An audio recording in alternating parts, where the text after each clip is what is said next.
இருக்குங்க நண்பா.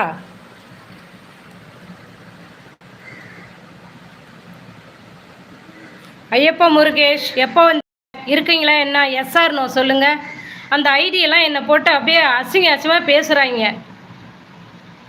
மரியாதையே தெரியல யாருக்கும். போடின்னு சொல்கிறேன், என்னென்னமோ என்ன பேசுறது, அவங்க இஷ்டத்துக்கு பேசுகிறாங்க. அந்த ஐடியெல்லாம் தினமும் வந்து டார்ச்சர் பண்ணுறாங்க. லைவே பண்ண என்னை வேலையே செய்ய விட மாட்டுறாங்க. அந்த அளவுக்கு எனக்கு பாருங்க. என்னைய சண்டே அன்னைக்கு நான் சந்தோஷமாக ஜாலியாக இருக்கணும். அந்த மெசேஜ் எல்லாம் பாருங்க, என்னென்ன எழுதியிருக்காங்க எல்லாரும். ஆ போடின்னா கோவப்படாமையா? ஐயோ, போடின்னா உன்கிட்ட சிரிக்கணுமா? அப்படி பண்ணுறாங்க நண்பா. இந்த ஃப்ரெண்ட்ஸுங்க வந்து எப்படி உள்ள மாற்றிடுவாங்க போல இருக்காதான். சந்தர்ப்பமும் சூழ்நிலையும் ஒருத்தரை வந்து எப்படின்னா மாற்றுங்கிறாங்க. பெரியவங்க சொல்லுவாங்க, அது 100க்கு 100 உண்மை.